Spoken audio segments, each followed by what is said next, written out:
Los saludo muy cordialmente, esperando pues que hayan tenido un buen fin de semana, que hayan aprovechado para estudiar, para descansar, en fin, que hayan sido unos días buenos y provechosos. Nosotros estamos en esta clase, vamos a abordar la segunda parte de las enzimas, pero vámonos poniendo como a tono a la situación. Empezamos en esta unidad a estudiar las estructuras, las características, las funciones, las interacciones que tienen las distintas biomoléculas. Ya hemos estudiado carbohidratos, ya hemos estudiado lípidos, empezamos a estudiar aminoácidos, péptidos, proteínas, y estamos en un capítulo de unas proteínas especiales que son las enzimas. La clase anterior vimos que estas enzimas eran unas proteínas que tenían la capacidad de acelerar las reacciones químicas. Y en esta situación tenían unas características especiales, como por ejemplo, que eran específicas para un sustrato, y el sustrato se entiende como la sustancia que actúa, sobre la cual actúa la enzima, que tienen un lugar donde se unen esos sustratos que se llaman centro activo, que son susceptibles a los cambios de temperatura, que cambian su actividad máxima dependiendo del pH, y en fin, que tienen características comunes a las proteínas porque las enzimas son proteínas.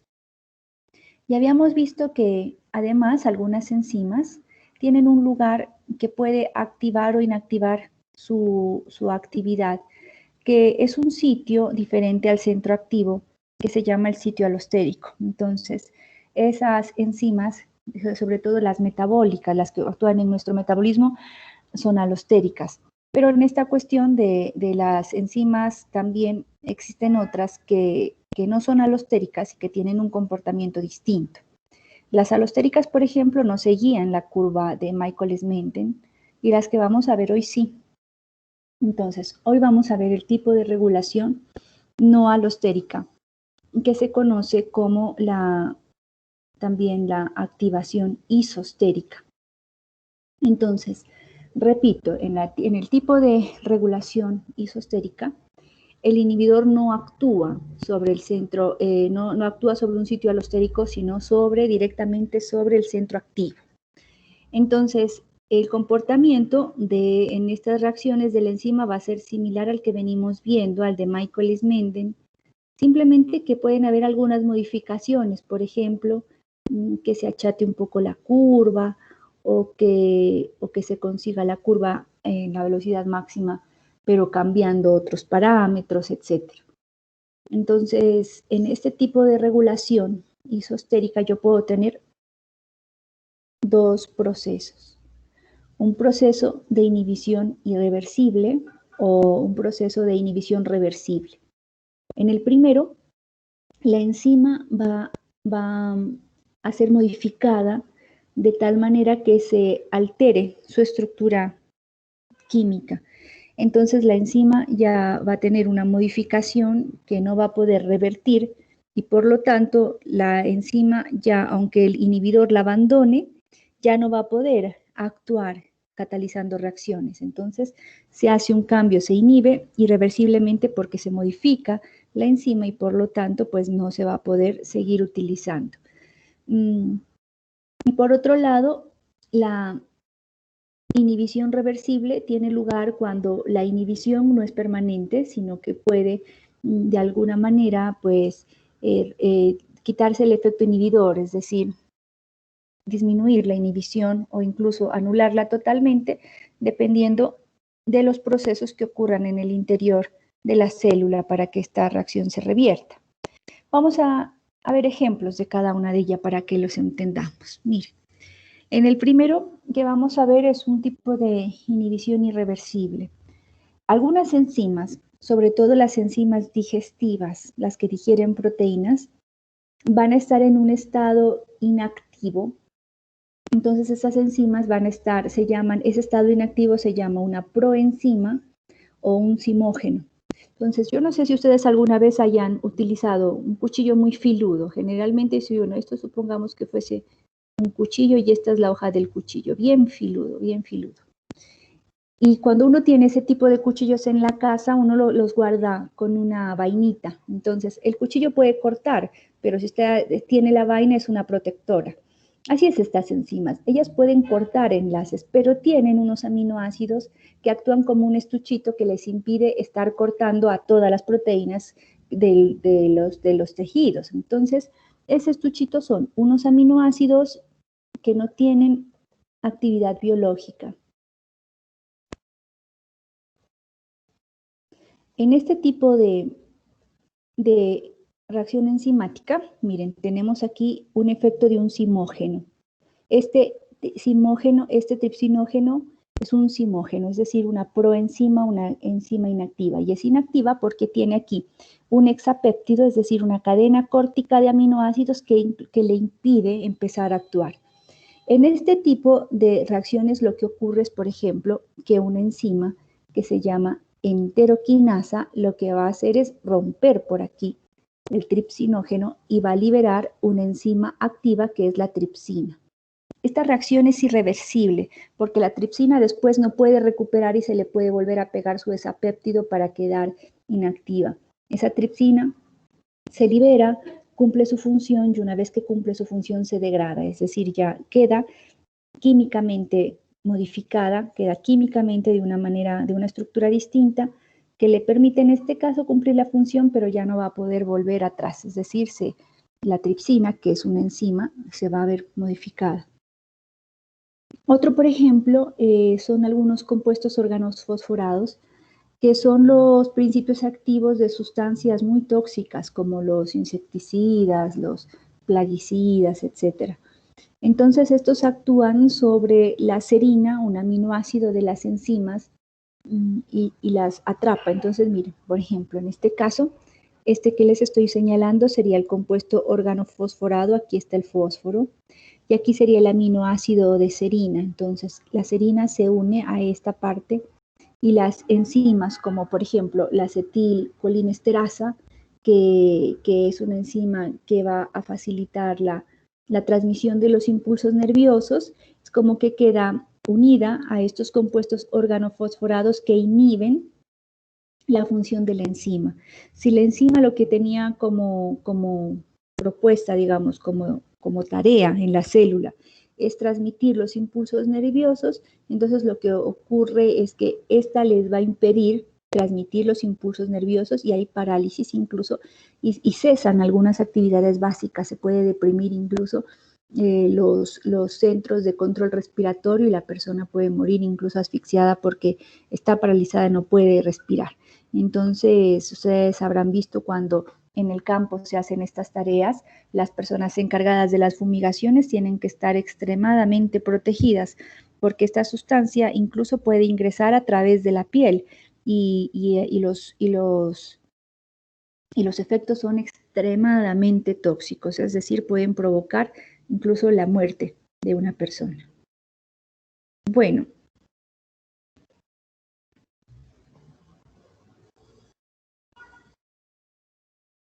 veamos un ejemplo o empecemos a hablar de la inhibición reversible. En esta clase de inhibición, la inactivación de la enzima es temporaria, entonces por eso se llama irreversible, puede volverse al estado actual. Y según dónde se una el inhibidor, yo puedo tener tres clases. Puedo tener inhibición competitiva, cuando el inhibidor, aquí IC quiere decir inhibición competitiva, es cuando el inhibidor se une a la enzima. O puedo tener inhibición A competitiva cuando se une al complejo formado de enzima sustrato. O puedo tener no competitiva cuando se une a cualquiera de los dos. Entonces, esto depende del sitio de unión de la enzima por el sustrato. Veamos que cada una de ellas tiene unas características y unas modificaciones distintas. Cuando yo hablo de inhibición reversible, habíamos dicho, en este caso las gráficas siguen el mismo comportamiento de la curva de Michaelis-Menten, con algunas modificaciones. Entonces, según esas modificaciones que ocurran en la cinética de la reacción, es decir, en la velocidad de la reacción, en el cambio de los parámetros, yo voy a poder distinguir si la inhibición es competitiva, acompetitiva o no competitiva. Veámoslo uno por uno. Veamos la primera. En la competitiva, esto se llama así, porque realmente lo que existe es una competencia entre la enzima y el sustrato de la enzima con el inhibidor. Entonces hagamos de cuenta que esta fuese mi enzima y esto sería ese huequito, el centro activo. El sustrato pues tiene que tener una forma química que le permita unirse a la enzima. Pero en este caso lo que ocurre es que está la presencia de un inhibidor. Miren, lo he dibujado también como un cuadrito porque lo que suele pasar acá es que tiene también una estructura similar a la del sustrato para que pueda unirse al centro activo de la enzima. ¿Ven? Entonces, este cuadrito, si este es el inhibidor, se une acá, la enzima queda inhibida. Pero la cuestión es que hay una competencia entre estos verdes que son los inhibidores y el rojito que es el sustrato. Pero esta inhibición competitiva es una inhibición que puede revertirse con una cuestión y es que si se aumenta el sustrato, la concentración del sustrato, entonces el sustrato le gana al inhibidor y la inhibición se revierte. Es decir, aumentando la concentración del sustrato, el inhibidor pierde su efecto y la reacción química se va a poder alcanzar. Entonces, esta es la gráfica de Michaelis-Menten, para que ustedes se acuerden, vamos a volver a ver qué es lo que nosotros estamos viendo en cada uno de los parámetros. Miren, en el eje de las Y, yo veo velocidad, la velocidad. Y en las X, acá yo estoy mirando concentración, es decir, la cantidad de sustrato. Entonces yo voy a agarrar acá un lapicito de color azul para ver qué es lo que yo veo. La primera voy a ver la azul, chicos y niñas. Veamos qué es lo que pasa en la gráfica azul. Yo la voy a interpretar. Miren, esto dice que a medida que yo me voy corriendo en la gráfica hacia la derecha, voy aumentando la cantidad del sustrato. Y cuando eso ocurre, va aumentando también la velocidad. Pero llega un punto en donde la velocidad no cambia, llega a una velocidad máxima que no va a cambiar incluso con aumentos del sustrato. Eso es lo que ocurre sin inhibidor. ¿Qué es lo que ocurre con un inhibidor competitivo? Con un inhibidor competitivo, al principio cuesta que la velocidad aumente, pero a medida que yo voy aumentando el sustrato, esa inhibición se va perdiendo hasta que se alcanza, se demora más, pero se alcanza la velocidad. Entonces, la velocidad máxima. En este tipo de inhibición competitiva, la velocidad máxima no se modifica, es constante. Yo tengo que tener en cuenta en la cinética enzimática dos parámetros, la velocidad máxima y el valor de Km. Km era la constante de Michaelis-Menten, que equivale a cuál es la concentración del sustrato cuando en la reacción se alcanza la mitad de la velocidad máxima. Entonces, eso es fácil verlo aquí en la gráfica. Miren, si de aquí, miren la línea verde que estoy haciendo, si de aquí a acá es la velocidad máxima, se calcula la mitad que es acá y aquí se hace una línea y se extrapola el eje de las X en los cortes de las curvas. Entonces, miren, aquí es donde se cruza con la curva azul, aquí tengo el Km sin inhibidor. Y acá se cortó con la roja y acá tengo el Km para la curva con inhibición. ¿Qué puedo decir del Km? ¿Es igual o cambia?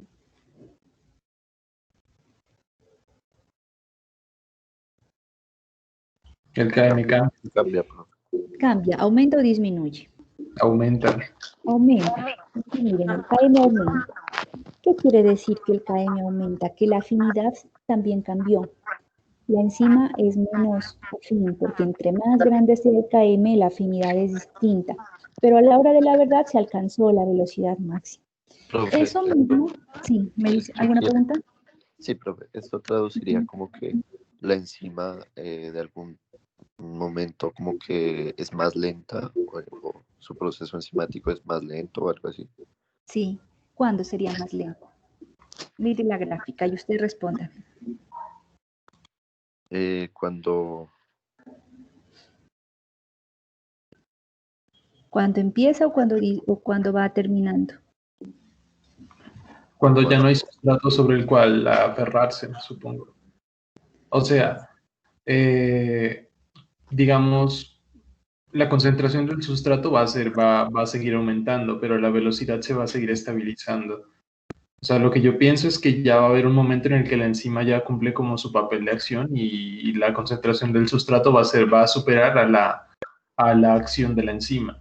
Así que Bueno, ahí la velocidad cambia. No lo tengo muy claro, la verdad. a ver, esto que ustedes, miren, esto en la cinética y en general, en la bioquímica no vale mucho aprenderse las cosas de memoria, sino analizarlas. Miren, esto es más fácil analizándolo. Lo que ustedes dicen es así.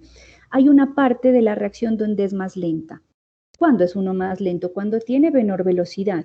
Entonces, acá cuando voy a poner amarillo, miren, esta es la parte de menor velocidad, porque vean, la velocidad no alcanza ni siquiera la velocidad, la mitad de la velocidad máxima en este pedacito. Aquí recién empieza a subir. Entonces, es más lenta al inicio de la reacción, porque ahí está ganando la batalla el inhibidor. El inhibidor tiene una afinidad más grande por el centro activo que el sustrato. Y empieza a aumentar la enzima, la velocidad de la enzima cuando aumenta la velocidad, cuando aumenta la concentración del sustrato.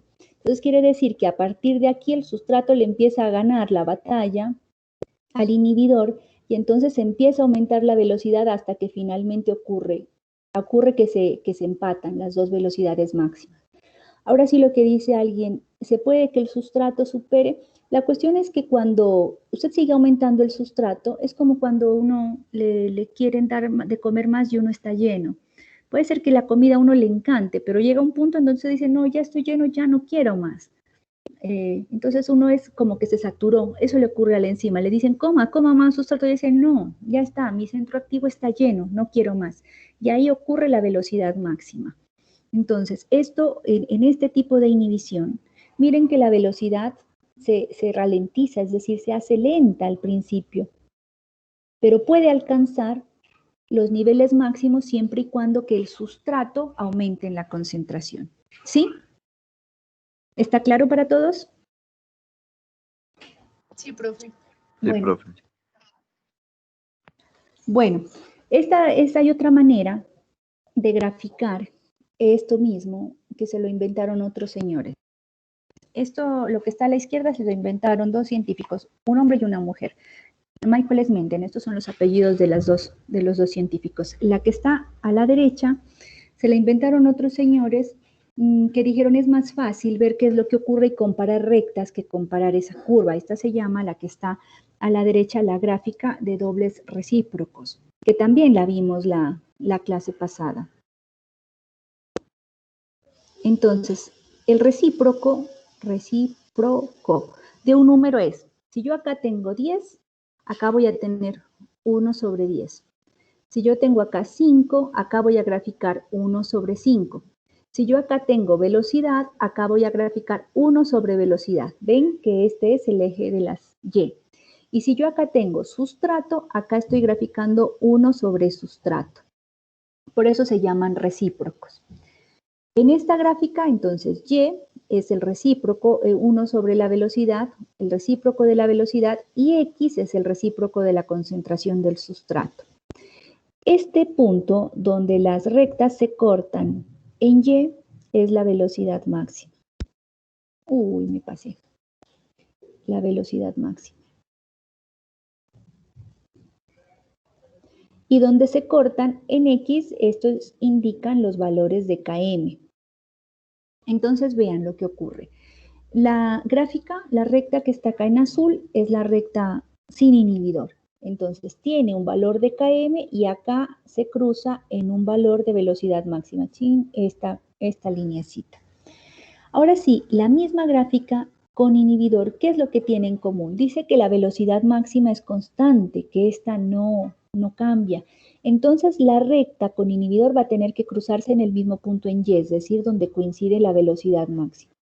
Y Km va a aumentar. Como esto es un plano cartesiano, si supongamos que aquí es 0, esto es menos 1 y esto es menos 2, menos 1 es mayor, entonces tiene que correrse hacia la derecha, entonces tiene que hacer aquí. Esta pasando por el mismo punto con inhibidor, chin, así, listo. Eso es lo que vamos a tener. Eso es lo que vamos a tener en esta parte. Esta gráfica, cuando se cruzan y las dos coinciden en Y, voy a borrar esto para que ustedes vean bien. Las dos coinciden en Y, pero tienen diferente Km. Esta gráfica es propia de una inhibición, no una inhibición. Bueno, ahora y comparemos, ténganlo esto en la mente, comparemos con el siguiente caso, que es la cinética de la inhibición A competitiva. Cuando la inhibición competitiva ocurre, el inhibidor puede unirse al complejo enzima-sustrato, es decir, el inhibidor no impide que el sustrato se una a la enzima, sino que lo que hace es inactivar la reacción una vez que la enzima se haya unido al sustrato. Esto es un tipo de acción enzimática poco frecuente, pero que a veces cuando la enzima tiene dos sustratos, ahí puede llevarse a cabo con un poco más de facilidad, pero realmente este tipo de inhibición casi nunca se estudia porque es muy rara y mucho más rara en las células, no suele ocurrir.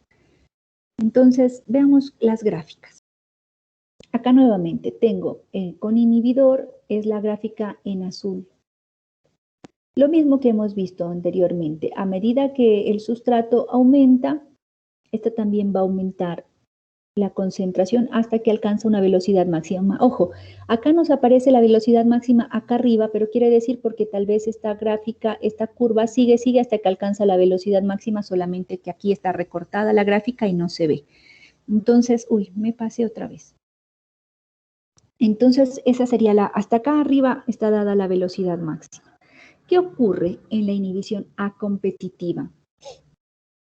La velocidad máxima no se va a alcanzar, ni aunque usted aumente todo el sustrato que quiera. La velocidad máxima va a verse realmente muy disminuida la velocidad máxima.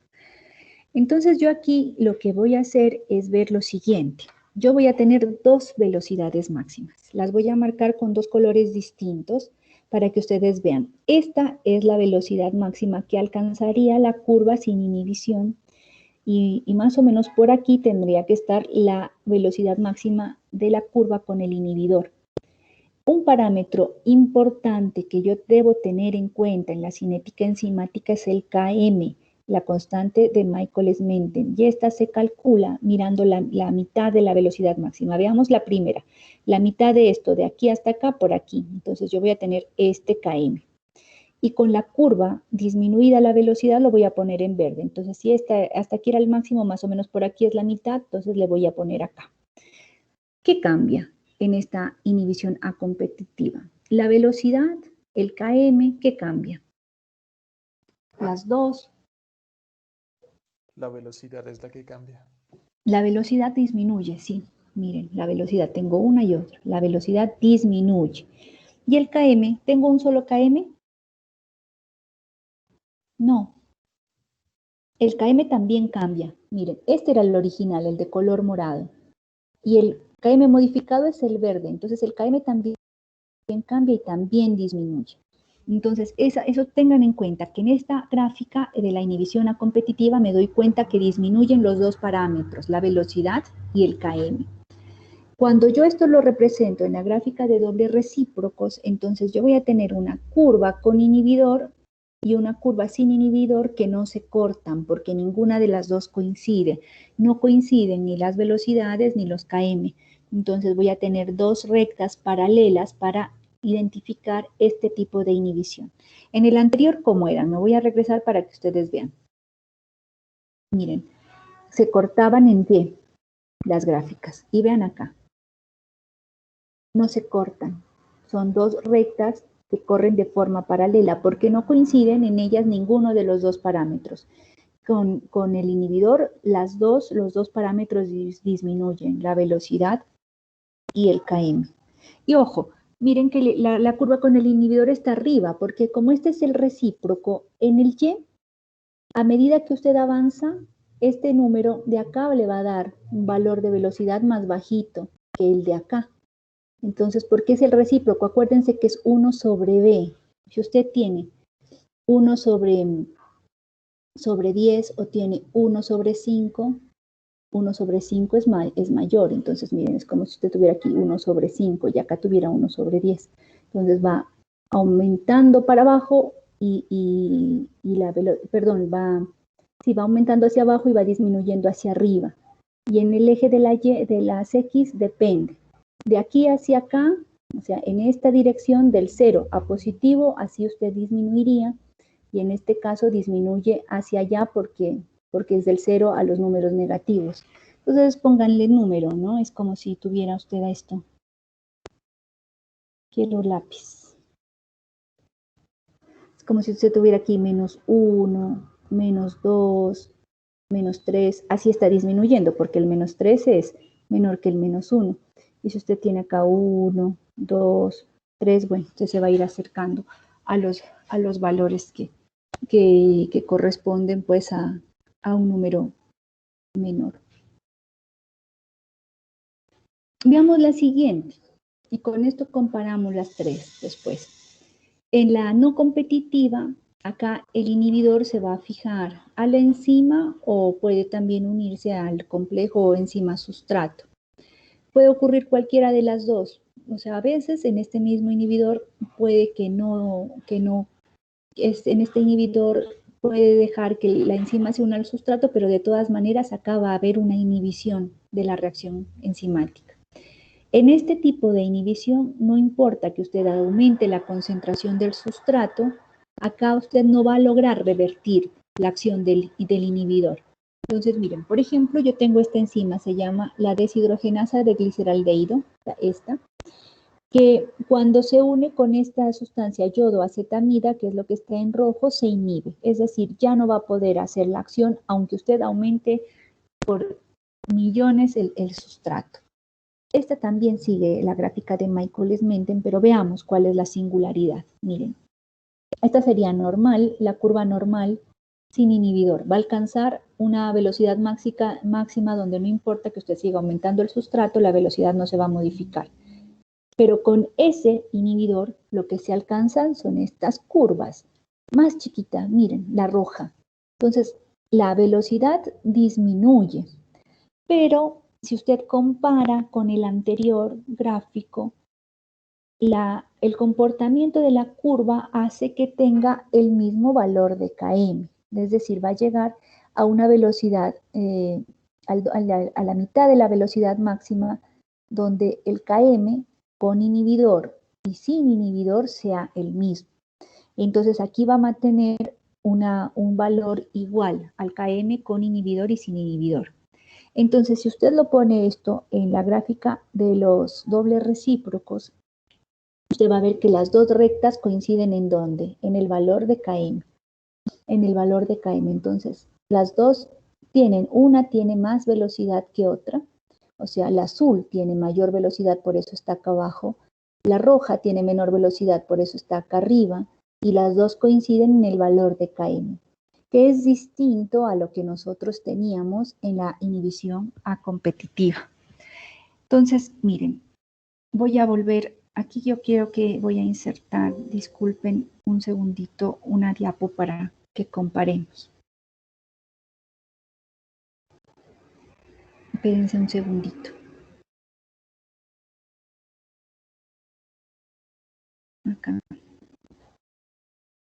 Voy a comparar, voy a agregar acá una diapositiva para que comparemos las tres situaciones. Yo voy a hacer aquí tres gráficas, comparemos por lo menos la de los recíprocos. Entonces, si yo aquí tengo esta gráfica, no me van a alcanzar las si son muy grandes.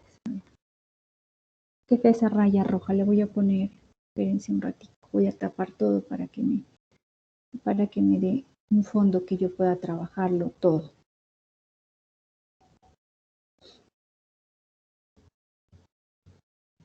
Listo. Entonces aquí voy a hacer tres gráficas. Hagamos aquí un plano. Entonces esta sería una. Aquí voy a hacer la segunda y aquí la tercera. Y acá, bueno, hagamos las dos de una vez ya que estamos. Entonces, la de la derecha va a ser la de Michaelis-Menten y acá voy a hacer los dobles recíprocos. Cuando yo tengo una primera inhibición, que es la inhibición competitiva, vamos aquí, competitiva, esta sería la gráfica normal y el azul va a ser con el inhibidor. Entonces, ella se demora, pero al final llega a la velocidad máxima. Si yo esto lo grafico en la gráfica de los dobles recíprocos, yo voy a tener que, como ellas coinciden en el eje de las X, en el eje de las Y va a ser la velocidad máxima, esta sería sin inhibidor.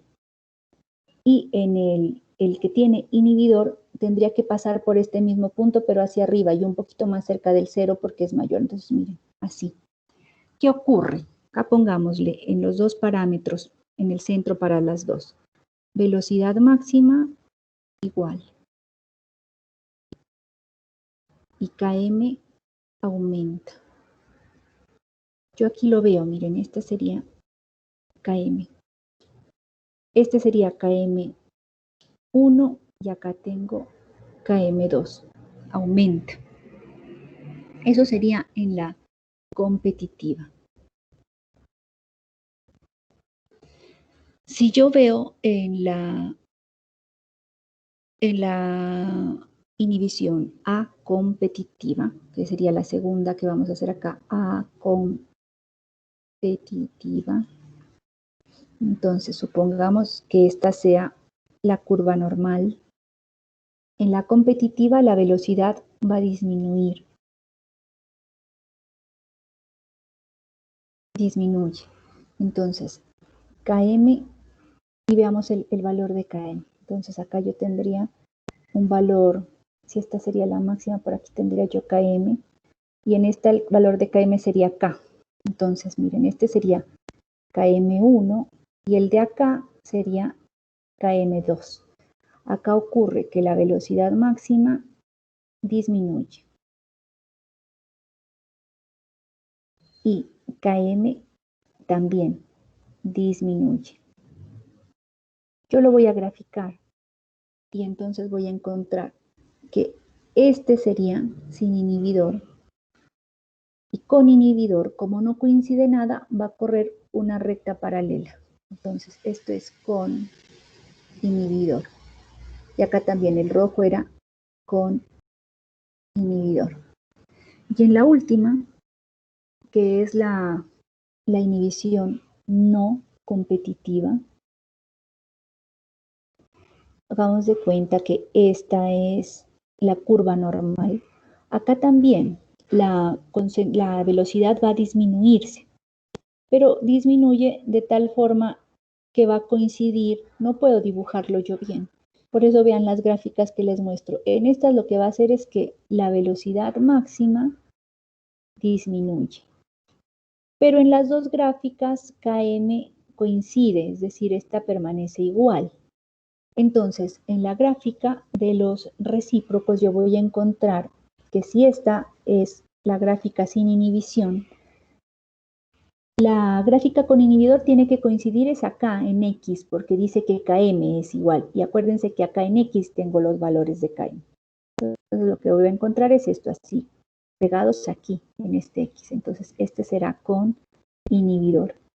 Esto es lo que yo voy a poder ver en una gráfica. Yo voy a poder determinar cuál es el tipo de inhibición que ocurre. Yo veo una gráfica y puedo saber si la inhibición es competitiva, no competitiva o acompetitiva. ¿Vale? ¿Está claro? Sí, profe. Bueno, entonces vamos a seguir.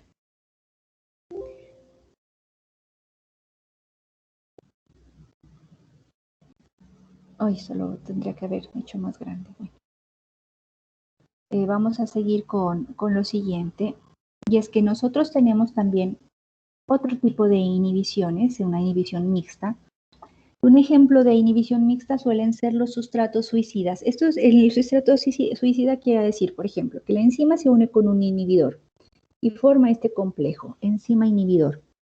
Pero cuando esto ocurre, esa unión, el inhibidor transforma a la enzima de químicamente, es decir, es como si fuera una inhibición irreversible.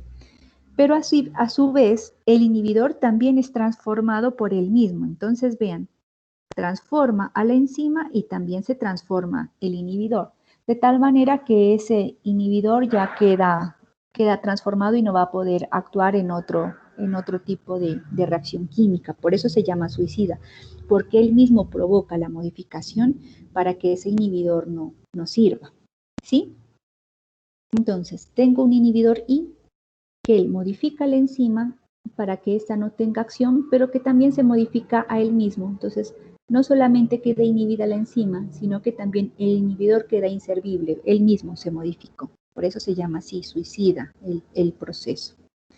Un ejemplo suele ocurrir en una enzima, en la MAO. La MAO es una enzima que se llama la monoaminooxidasa, que actúa a nivel cerebral.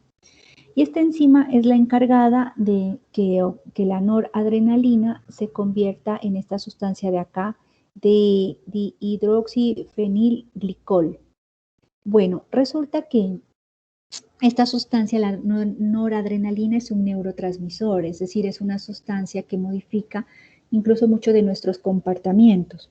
Cuando se modifican las concentraciones de estos neurotransmisores pueden ocurrir enfermedades como la depresión. Entonces, estas son sustancias, la noradrenalina y los neurotransmisores, que se pueden transportar a través de unas vesículas y una vez que llegan al destino, ellas se expulsan de la célula que las fabricó para que vayan a tener lugar en un proceso de sinapsis, que son las uniones de dos neuronas para transmitir un impulso nervioso.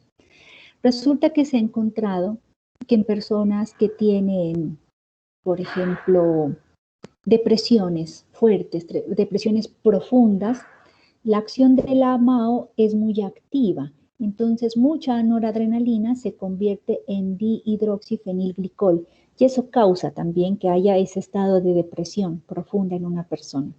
Muchas veces esas personas requieren medicamentos para lograr equilibrar las concentraciones de los neurotransmisores. Entonces, por ejemplo, aquí suele ocurrir una inhibición mixta tipo sustrato suicida, donde un fármaco lo que hace es inhibir la acción de la MAO.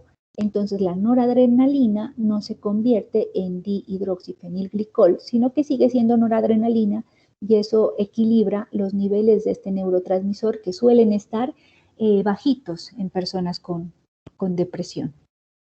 Entonces se modifica tanto la MAO que además también se modifica en el inhibidor. Y esto es importante porque el inhibidor modifica esta MAO, pero no sigue inhibiendo otras MAO. Entonces, así el médico, el psiquiatra, que es el que formula este tipo de medicación, puede controlar mejor cuánto y cómo es que va a inhibir este tipo de enzimas. Entonces, estos son los sustratos suicidas. Este mecanismo es muy utilizado farmacológicamente porque permite controlar la inhibición que usted va a hacer en un tipo de enzima. Porque el inhibidor no es que mientras esté presente sigue actuando, sino que actúa y queda inhabilitado. Entonces usted puede controlar cuánto inhibidor necesita para la reacción química que necesita controlar.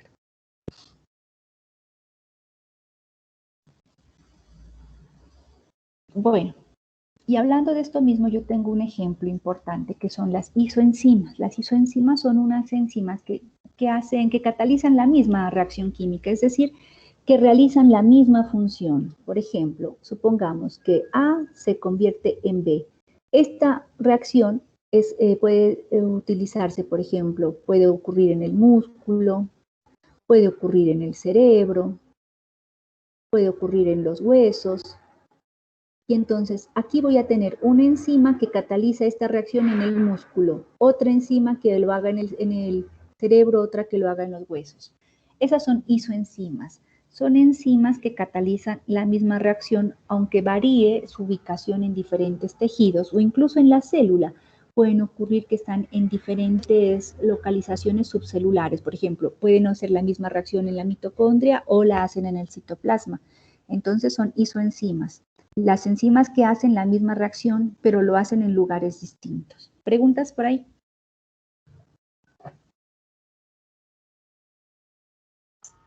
No, profe, yo no.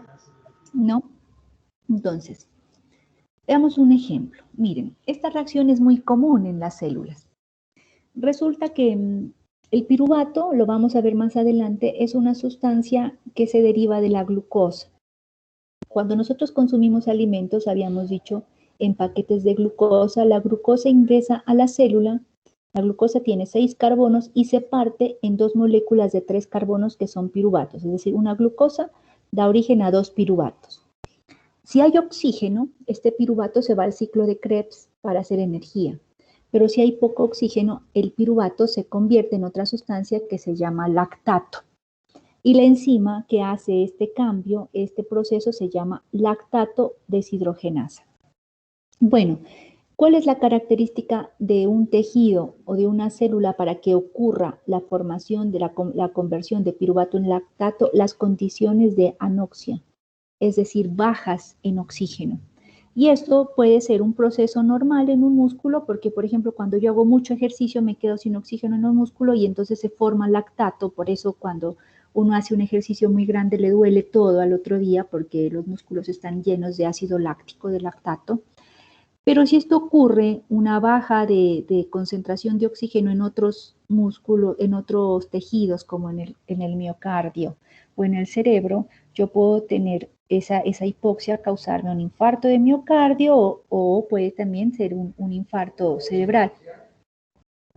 Entonces, esto ocurre cuando bueno, estos procesos tengo yo una baja de oxígeno en los tejidos.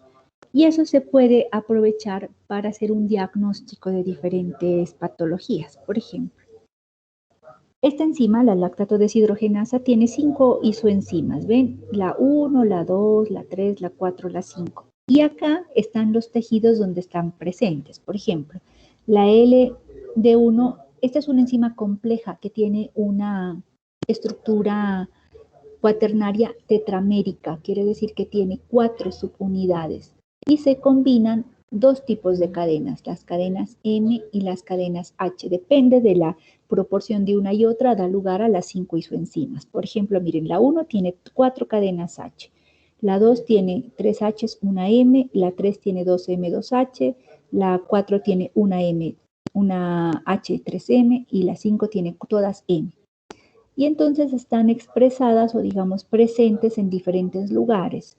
La 1 en el corazón, músculos, eritrocitos, la 2 en el sistema reticulo endotelial y en los leucocitos, las 3 en los pulmones, etc. Por ejemplo, señores, ustedes que van a ser médicos tienen que ver si hay un daño tisular, es decir, un daño en el tejido pulmonar.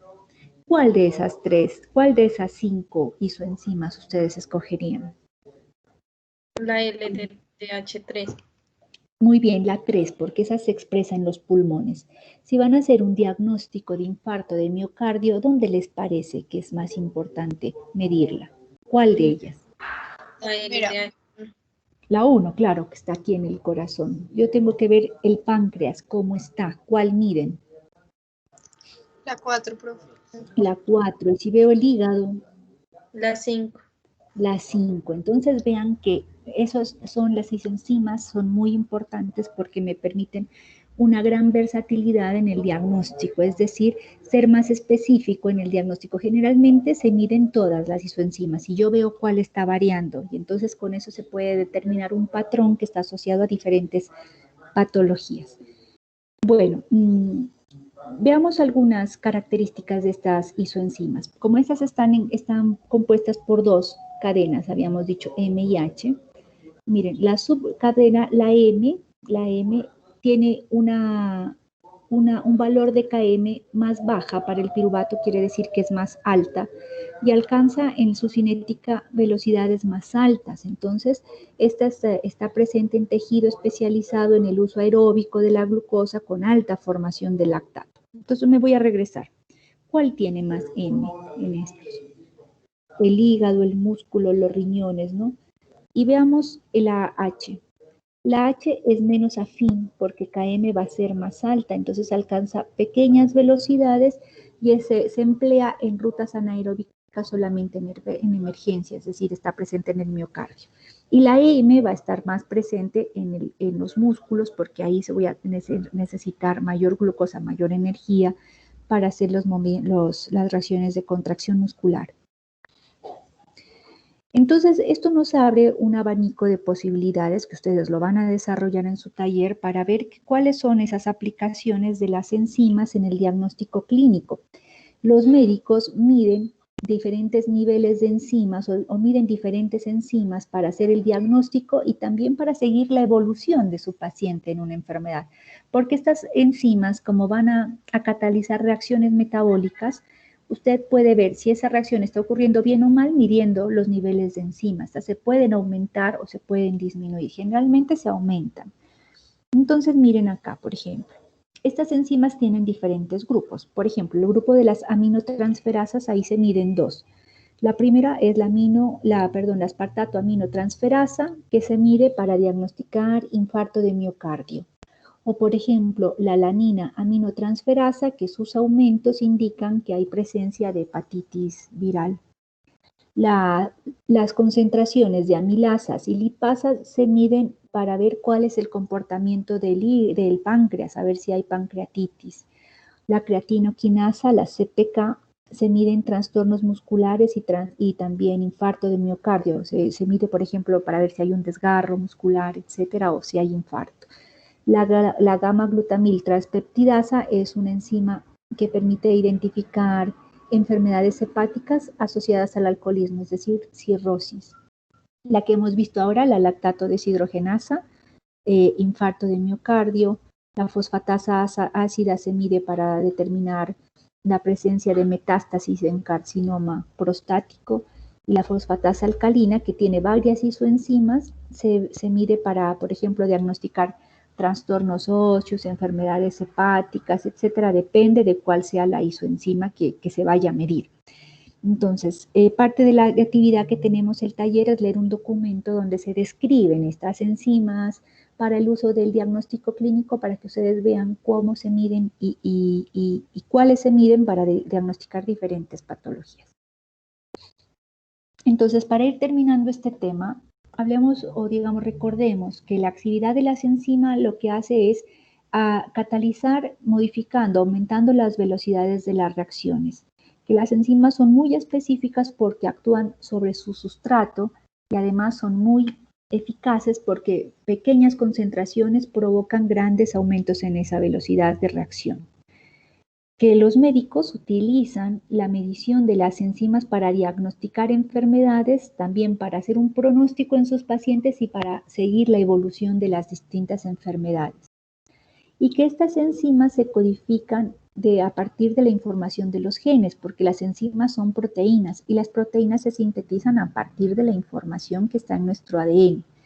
Daños en las enzimas son enfermedades genéticas que en algunas ocasiones se pueden tratar suplementando al paciente con esa enzima, pero en otras ocasiones no. Una enfermedad enzimática puede ser una enfermedad muy grave que comprometa muchas de las acciones metabólicas en un organismo.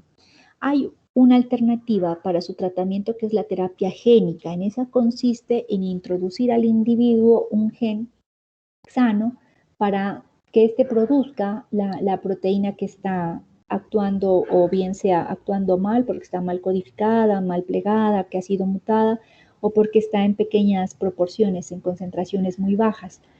Pero este es si bien la investigación de terapia génica lleva alrededor de 40 años y en estas cuestiones de genética 40 años es muchísimo tiempo, son procesos muy costosos, entonces en la vida real no se pueden llevar a cabo en todos los pacientes y es un proceso incipiente, digamos, en la aplicación en los distintos pacientes que tengan estos tipos de defectos enzimáticos. Entonces, chicos queridos, ¿alguna pregunta de este tema? No, profe. Entonces, profe. Sí, dígame. Profe, ¿qué pasa cuando una enzima se desnaturaliza? Pues si se desnaturaliza es que perdió su función. Entonces, la reacción que iba a catalizar la enzima deja de llevarse a cabo. Y eso puede ser en algunas ocasiones grave, en otras no es tan grave y en otra puede ser mortal, porque depende de cuál sea la enzima. Por ejemplo, miren, nosotros vamos a ver más adelante, hay unas enzimas que las proteínas que nosotros comemos, ese nitrógeno hay que eliminarlo a través de la urea, pero un paso intermedio es que se forma amonio en nuestro organismo. Entonces hay unas enzimas que convierten ese amonio en urea. Eso lo vamos a ver ahora en el metabolismo, un poquito más adelante. Pero si esas enzimas fallan, se acumula amonio y eso es tan tóxico que provoca la muerte. Generalmente los niños que nacen con este defecto se mueren a los pocos días, es decir, es una enfermedad es terrible. O por ejemplo, hay otros trastornos donde una enzima no convierte la tirosina en melanina, que es la que nos produce el color de nuestro cabello, de nuestros ojos, y esto hay una característica en estas personas y es que no tienen coloración en el pelo, ni en la piel, ni en los ojitos, y son los albinos. Entonces no es una enfermedad, es decir, esta persona, lo demás le funciona todo adecuadamente, solamente que no tienen pigmento ni en la piel, ni en el cabello. Entonces puede tener alteraciones enzimáticas que no sean tan graves por desnaturalización de las enzimas, o si la enzima que se desnaturaliza es muy importante, el defecto puede ser mortal. Entonces eso depende de la enzima. ¿Qué es lo que ocurre si se desnaturaliza? La enzima deja de funcionar. Esa sería la respuesta, Jennifer. Profe, bueno, gracias, profe. Bueno, Tati. ¿Otra pregunta? ¿Hay por ahí? Sí, yo, Dayana. Dígame, Dayana. ¿Por qué las enzimas fallan en momentos? Pues, ¿por qué fallan? Bueno, pueden ser distintas circunstancias. Miren, chicos, ¿qué biomolécula son las enzimas? ¿Son carbohidratos? ¿Qué son?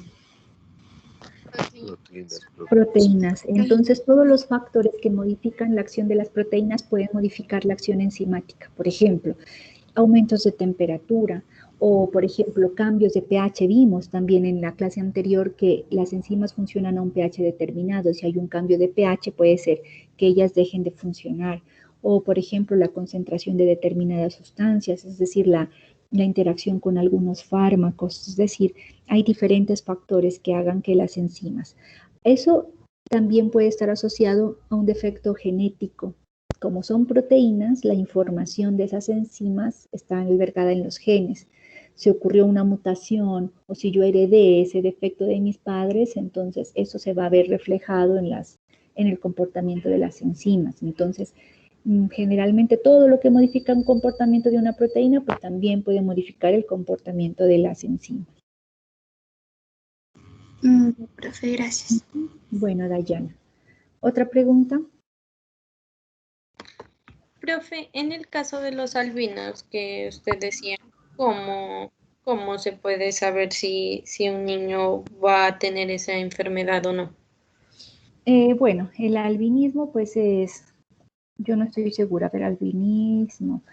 Yo no sé si ustedes todavía no ven genética, pero, a ver, es herencia. Este es autosómico recesivo. Entonces, miren, nosotros podemos tener dos modalidades en cómo se heredan las cosas. La característica autosómica dominante, no importa si uno de los padres lo tiene, nosotros definitivamente la probabilidad de que lo heredemos es como del 75%, muy alta. Pero si es recesivo, no hay una manera de saber si el niño va a ser, porque en genética tampoco hay cuestiones absolutas, sino que son probabilidades. Puede ser que la probabilidad sea del 25%, chiquita, pero existe. Pero el médico no le puede garantizar que no va a tener esa característica o que sí. Esos patrones de herencia ustedes los ven en genética y hay unos cuadritos que uno hace para determinar cuál es el porcentaje de probabilidad de que una persona tenga o no, que herede o no una característica. Entonces eso es un tema de genética un poquito más profundo. Gracias, profe. O sea, es difícil saber si es recesivo. Lo que usted puede hacer es, por ejemplo, si han habido en la familia casos, aunque sean aislados de una enfermedad, por ejemplo, uno se hace un análisis genético de esa característica y ahí uno va a poder determinar si tiene o no tiene la característica. Si usted no la tiene y su pareja no la tiene, pues entonces la probabilidad de que la herede es 0. Ahí sí se sabe porque usted no la tiene. Pero si usted la tiene y su pareja no la tiene, hay unos porcentajes. Si usted la tiene y su pareja también aumenta el porcentaje de probabilidad. Entonces lo que se va a poder saber es cuál es la probabilidad, el porcentaje de probabilidad de que ocurra, pero no va a tener, decir, justo le va a salir o justo se va a librar de una, no se puede, eso no se puede predecir. Sí, porque en algunos casos hay que en la familia no tienen antecedentes. Claro. Siempre nace un niño albino. Claro, no, a veces no se sabe, pues ahí estuvo el gen dormido por años y años, y ocurrió la coincidencia de que la pareja de esta persona tenga también la característica en forma recesiva. En su familia tampoco existió, pero se juntaron 2 recesivos y tuvieron un hijo que pudo expresar esa característica. Entonces es otra cuestión. ¿Pasa con el síndrome de Down? No, el síndrome de Down es otro tipo de mutación que no tiene una herencia así, sino que ocurre más bien por una mutación, eso se llama una mutación génica, que se altera el número de cromosomas, pero eso no es heredado, eso puede ocurrir por diferentes circunstancias, se llama, es otro tipo de herencia. Ya, gracias. Bueno, mientras hay otra consulta, algún comentario que quieran hacer. Profe, tengo una pregunta. Entonces, chicos, sí. Yo hasta hace unos días estaba consultando respecto a la acción enzimática del ADN, sobre todo porque hay factores cancerígenos que predisponen a las enzimas a, digamos, a fallar o a que tengan que reorganizar el plan, y por lo menos en el ADN, en lo que es la replicación, interviene una cantidad de enzimas tremenda. Y lo que me preguntaba, por ejemplo, era el ejemplo de las fotoliasas. O sea, yo creo, y por lo que pude leer, las fotoliasas son como unas enzimas de control y reparación del ADN que son muy antiguas. O sea, se vienen heredando desde los procariotas. Sí. Y también están en común con las personas, pero, o sea, lo que me pregunto es, ¿hay algún tipo de inhibición enzimática antes de que la fotoliasa tenga que actuar? No, miren, lo que indica, Juan Camilo, ¿ustedes ya están viendo el dogma central de la biología molecular en biología? Sí, profe, ya lo estamos viendo. Bueno, están viendo replicación entonces. Es un tema de exposición. ¿Pero ya vieron la replicación? Todavía no. Sí, me parece que sí. La replicación es cuando el ADN hace una copia para poder hacer la división celular. Si usted va a dividir una célula, tiene que copiar todo. Si tiene 2 mitocondrias, tiene que hacer otras 2. Si tiene 10 pares de bases en el ADN, tiene que hacer 20 para que la célula hija tenga la misma cantidad de ADN. Y claro, estas son reacciones enzimáticas, todas estas son reacciones enzimáticas. Ustedes han visto, ¿quién me trae el nucleótido? Es una enzima, el que me abre la cadena es otra enzima, el que me lo enreda, el que me lo desenreda, el que me lo mantiene la hebra tensa son enzimas. En las fotoliasas no hay yo no conozco por lo menos un evento anterior, un mecanismo de control anterior a que ésta actúe, porque realmente esa es la enzima que actúa para controlar. Pueden ocurrir errores y realmente es muy común que ocurran errores en la duplicación del ADN. Estas se llaman mutaciones. Pero el organismo tiene la capacidad por diferentes estrategias de reparar esos daños en el ADN. Entonces, esos errores no se notan porque se repararon. Cuando un organismo está sometido a un agente mutagénico, entonces el aumento de las mutaciones es tan grande que el organismo no puede reparar esos daños. Entonces ahí sí se notan las mutaciones. Pero en el caso de las fotoliasas yo no conozco una alternativa anterior a que ellas actúen para que prevengan el daño.